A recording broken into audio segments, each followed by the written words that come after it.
Dororô, episódio 13 voltando aí pra gente. Teve um hiato de uma semana e agora estamos na segunda parte da temporada. E já começa muito bem com o conto do Hakume Fudo. Eu adorei, eu gosto muito dessa parte no mangá e acho que o anime adaptou muito bem. Vamos analisar esse episódio completinho, tem muita coisa pra gente debater e pra teorizar também. Então vamos agora. Lembra de seguir o Oblu no Instagram e no Twitter, que eu tô sempre por lá. Também visita o site que tá aí na descrição e ouve o nosso podcast. E vamos lá, não nego que vim pro Lollapalooza, né, com camisa de flanela. E a voz, que tá melhor. Amanhã vai estar ainda melhor, viu? Estejam pacientes comigo. Ontem eu tava morrendo no vídeo de One Piece, pô. Luffy, recompensa! 1,5 bilhão. Tava absurdo, mas agora a gente já consegue se comunicar de uma maneira melhor. E vamos lá para Dororô. Hoje é Dororô o negócio.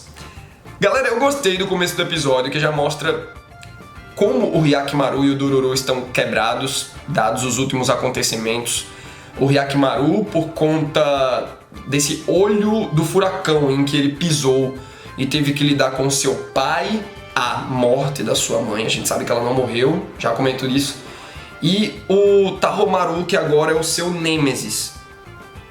Ele podia ter uma família, mas essa família não o abraça. Só a mãe, que não está numa posição de tomar decisões. O Dororô, ele se quebra também por analogia.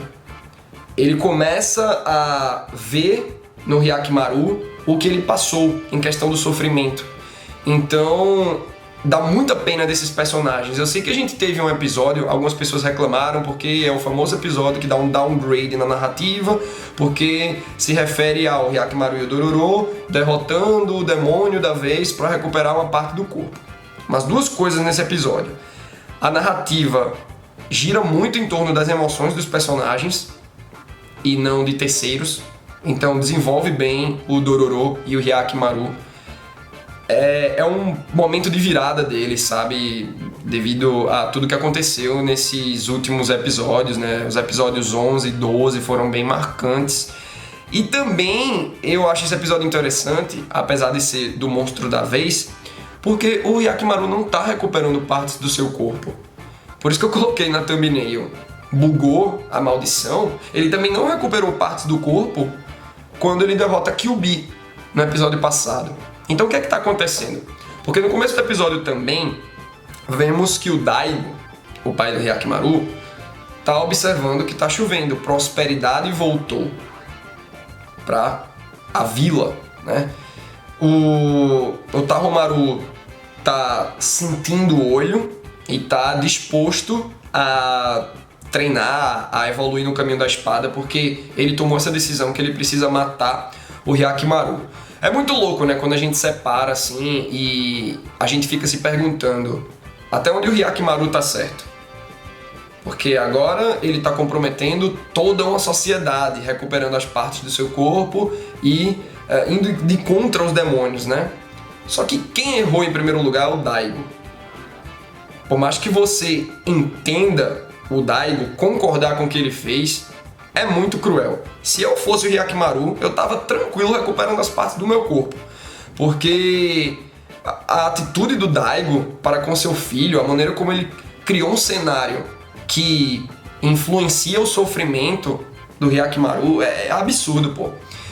Então, vamos ver, né? Vamos discutindo aí porque essa maldição tá bugada. E a gente vê que a mãe do Hyakkimaru tá lá viva, ela fez um ferimento, eu pensei que ela tinha morrido, foi um momento bem impactante e aí ficou meio One Piece, né?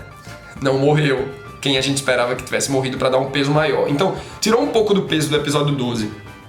Porém, vamos ver o que a trama aguarda para essa personagem, porque se ela ficou viva é porque ela pode ter um papel lá na frente bem importante e positivo pro Hyakkimaru, já que a mãe dele se preocupa muito com a proteção do seu filho. Galera, eu gostei da abertura nova, gostei do encerramento também, acho que o encerramento é pau a pau com o primeiro, mas essa abertura nova, eu, apesar de ter gostado, eu ainda prefiro muito mais a primeira. Só que estão muito boas, a qualidade conseguiu aí, né, se manter no nível excelente. Bom, a gente começa a conhecer a Okaka.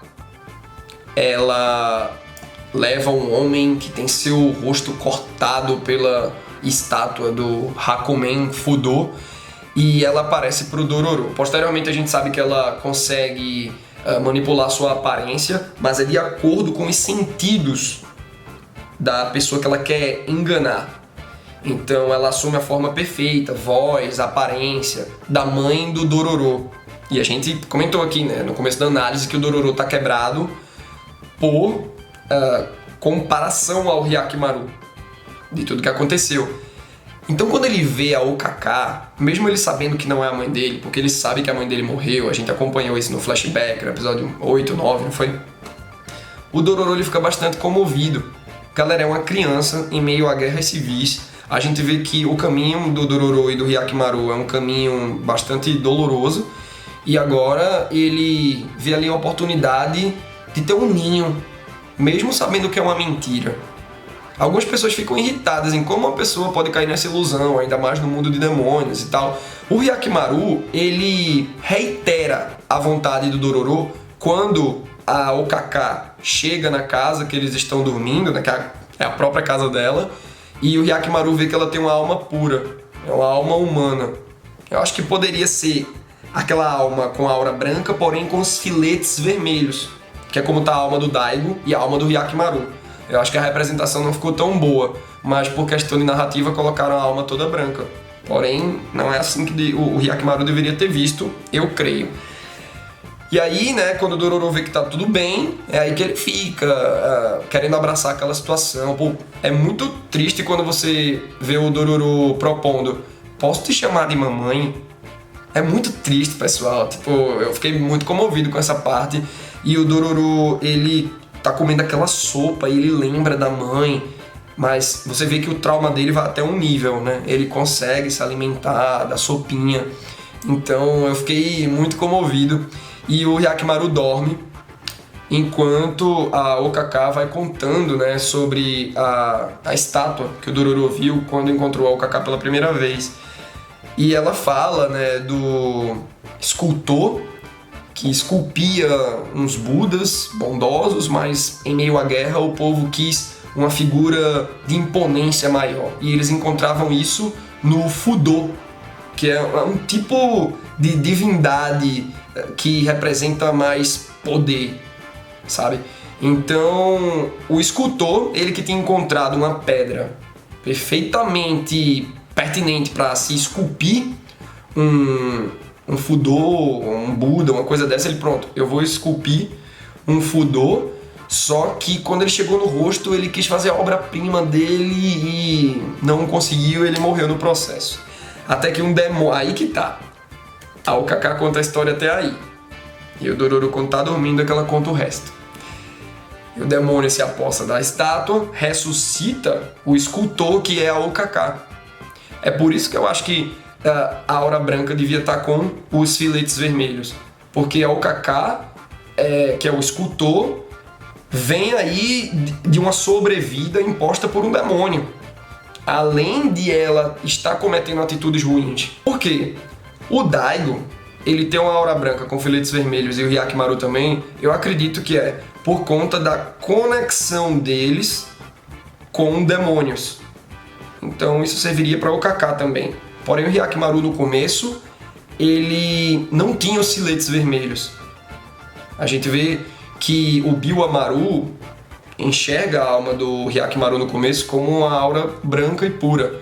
Então ele passou a ter filetes vermelhos.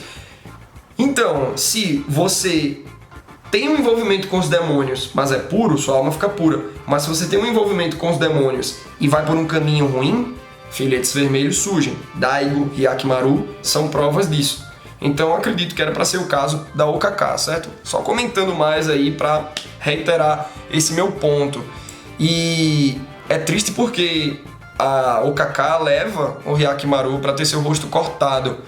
E o Dororo acorda, você vê que ele tá meio grog, ele vai com a bengalinha, ele acorda se tremendo e ele chega lá e ele quer conversar com a Okaka, ele quer tentar resolver aquilo da maneira mais pacífica possível, só que o Hyakimaru acorda e começa o enfrentamento com a Okaka e a estátua, né, do Hakumen Fudo. Eu achei bem legal uma parte que o Hyakimaru cai no lago e vê uma aura roxa, que é a junção de todos os corpos que perderam seus rostos, né? E me lembrou muito o Frodo caindo nos rios, né, nos pântanos, na jornada dele para destruir o Anel em Senhor dos Anéis. E eu fiquei, caramba, será que uma adaptação live action de Dororo, dirigida por Peter Jackson, não ia ser legal? Me bateu esse pensamento. Acho que ele faria bonito, né? Mas o cara teria que ser fã também. Acho que as melhores adaptações é quando você vê alguém fazendo com paixão por ser fã daquilo.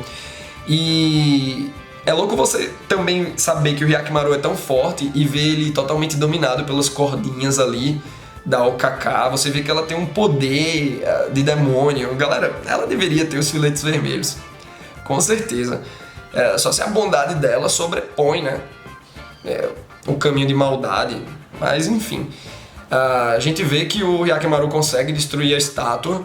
É louco que o Hakumen Fudo, ele sempre tem a mesma direção no corte da sua espada, só que ele gira, ele manipula, mas de uma maneira muito lenta. Não dava pra ser adversário do Hyakimaru de qualquer jeito. Esse arco foi bem grande no mangá, foi adaptado para apenas um episódio no anime, mas eu achei de boa. E no final eles finalmente vão aí pra as águas termais, onde tá o Bioamaru, tem umas crianças lá também, e acaba com um mapa nas costas da Dororo. Eu fiz essa análise todinha chamando o Dororo, que eu confundo mesmo. E aí você vê esse mapa e você fica intrigado, porque pode abrir outros caminhos, ainda mais vendo os personagens novos na abertura.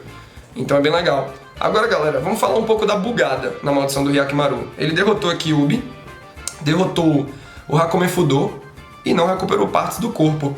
Será que são demônios que não têm a ver com aqueles 12 ou 13, como a gente teoriza, que possa haver um 13º demônio? Mas enfim, aqueles que fizeram um pacto com Daigo, porque era pra ele ter recuperado alguma coisa, sabe? Tipo, por um lado foi bom, vai que ele tinha recuperado o olho com a Kyuubi e ele ali teria visto a mãe dele, né, no lugar da Okaka nesse episódio.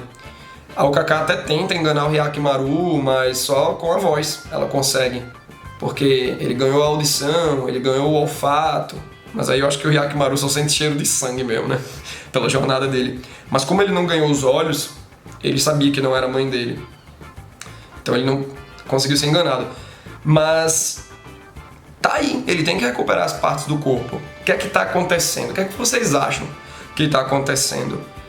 Alguma coisa baseada no Bamon, que era aquele portão onde ficava Kyuubi, o encontro dele com o pai? O que é que ele precisa fazer para continuar recuperando partes do corpo? Se ele resolver essa problemática, ele vai ganhar as partes acumuladas, tipo a parte pertinente a Kyuubi e a parte pertinente ao Hakumen Fudo? Beleza?